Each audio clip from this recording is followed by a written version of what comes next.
Well, on a day that we didn't think we'd even see a ball being bowled, George Dobell, we got a full day of cricket. No rain in Manchester. Weird, and it's been raining all day long here in London. But let's talk about everything that went on the pitch. And I mean, with those conditions there in Manchester, I mean, that quartet of England bowlers were absolutely salivating, and they did some serious damage to the West Indies batting order there.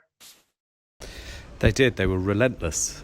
In these conditions, with that experience and those skills, they presented a really daunting challenge to the West Indies batsmen. And I've got, again, no criticism of the West Indies batting, really. I thought that the England seam attack, these are conditions tailor-made for them, and they're fantastically well able to exploit them. I know that I think it was just last week or so, Jimmy Anderson had said that, England's best bowling attack will always have Stuart Broad in it. And just being able to see both Broad and Anderson do what they do together and do best, it was truly just something to admire, and especially not knowing how long we'll be able to see them like this. Yeah, I mean, I'm not sure he's right. Always is a long time. And in all conditions, I don't know. I mean, Mark Wood is a terrific bowler. Today, I'm not sure that he would have been as useful as those other guys, but in certain conditions, I'm sure he will be. So those are all good problems for England to have. Those are the sort of resources a team wants. But there's no doubt in these conditions, Broad and Anderson's experience is fantastic. They just probe around off stump, they hit the seam, they get bounce, they get movement both ways. We saw a couple of batsmen there, Hope being the classic example, do almost nothing wrong, and they're out. So I actually thought West Indies really battled today with the bat, and I thought that I really wouldn't, again, criticise them very much for what happened. I thought in these conditions, this is the perfect England attack to exploit what we're seeing, which is overcast skies, a Duke's ball, a little bit of help in the surface. It was very, very tough for them. But you see, of course, now the West Indies, 137, 6 wickets down, though. Of course, some questions are going to be asked, especially because this is an all too familiar collapse. So would you just say it really was only down to England being absolutely perfect in their bowling? Or, can you pick apart one or two things that you saw in West Indies batting? Probably one of those shots from Shane Dorich off of Chris Woakes that, nearly sent me over the edge again there too. Listen, it looks as Shane Dorich has survived, to be fair to him, and he is a battler. He's really, really struggling in this test in every way, and you wonder whether he's clinging on to his place. You wonder whether Hope might be moved down the order, and that's the other thing. If you're a batsman who keeps saying, I'm getting great balls, you've probably got to look at yourself eventually, because that can't keep happening. So I wonder if one or two of them are batting slightly out of place. But again, just taken in isolation today, not the rest of the series, I thought that there wasn't too much to beat themselves up about. I think sometimes you've just got to accept that it's not your day, and sometimes you're going to fail with the bat. Look, maybe West Indies allowed England to get too many runs straight after lunch. I thought that, the first hour of the day, certainly, West Indies completely dominated. But they allowed England to score quite a few more runs than might have seemed possible at one stage, with Stuart Broad hitting a really quick 50. And it felt as if they lost control of the game a little bit there. But there were only a couple of stands in the England innings that really inconvenienced West Indies. But that's one of the beauties of Test cricket. You have to be relentless across the game, and you can't really afford a bad session here or there. But, I should say, again, the really nice thing about this England attack is they gel together, they complement each other. And we know that Anderson swings the ball and bowls relentless lines and lengths. We know that Broad seams the ball, hits the seam, gets a bit of bounce. Woakes can do a little bit of everything. And then in Jofra, you've got a bowler who actually can also go up a yard of pace. And he used his bouncer extremely effectively here. I mean, John Campbell got a fantastic ball that seemed to hit either the shoulder of the bat or the splice, maybe the handle of the bat. And again, you look at it and you think maybe he didn't play it brilliantly, but it's terribly easy to criticise. Jofra generates extreme pace and bounce without apparently changing his action at all. I think you've just got to give credit sometimes. And maybe, again, maybe England just scored a few too many runs.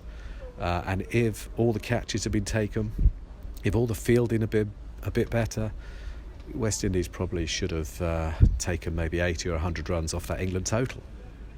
Well, before I get your weather forecast predictions, because that's obviously something you have to do, and maybe because some people will be praying for a little bit of rain here or there, or probably for the rest of the match, me. But George, let's talk about quickly Shai Hope, because, now that we get to hear from a bunch of West Indies legends such as Mikey Holding, Ian Bishop, they have brought up the fact that Shai Hope hasn't played first-class cricket since 2017. And one of the reasons why a certain Nicholas Pooran has been kept out of the side is because the excuse is that he has not been playing enough first-class cricket. Is Nicholas Pooran someone that you think this West Indies test side needs, even though I'm not sure his temperament is quite right yet for this, quite like a Shai Hope? How would we know? How could we possibly know? I think he's only played 3 first-class games, hasn't he? Well, you're asking an awful lot of him. I would be a bit careful about looking for silver bullet solutions, magic solutions, because Hope's a very good player, but the fact that he's struggling might be showing up some problems in regional cricket. Equally, it might show that he's batting out of position. Maybe number 3 isn't his place. Maybe he should be keeping and batting a little bit further down the order. Then you have the issue that someone still has to do that number 3 job, and that's really tough, because at the moment I'm only really confident in Craig Brathwaite in the top 3. John Campbell actually played pretty well in this innings. I mean, he was dropped early, but apart from that, I thought he actually shaped up pretty well. So you've got to look at who's coming through, who could maybe do the job, and it's not massively obvious. Just from what we saw in the warm-up games, De Silva looked like a decent player who might be worth a look. But it's an area of concern. But we knew it was before the series. We knew that West Indies batting was a bit fragile, and they were going to try and compensate by having quite a long middle order.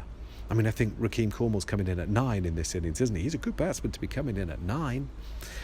But in the end, you always need someone to play, see off the new ball. And when you've got an England attack like this, you can't really afford any weakness.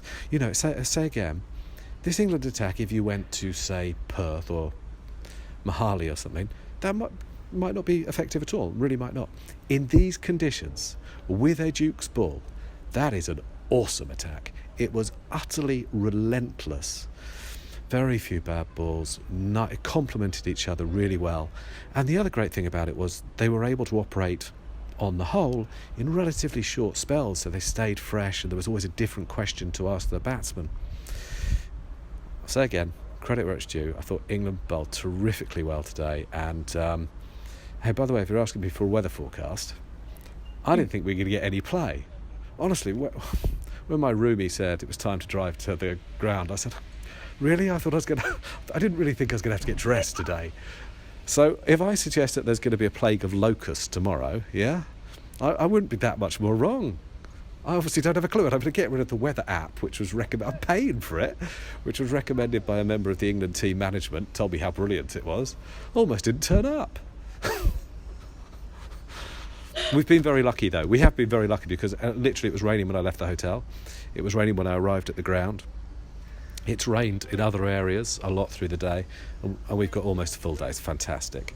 And that's really good, because although it would be lovely for West Indies to earn a draw, they would settle for a 3-day game, I'm sure. This has been a fantastic series. And actually, we've all been starved of cricket, so it would be a shame if, the English summer, what we laughably call summer, won the day. And almost every session of the series has been enthralling. So, let's see it play out, and maybe there's a twist or two yet. Because that's the West Indies bowling attack's brilliant. Anything that England could do, just about they could do, if they had a bit more support from their fielders.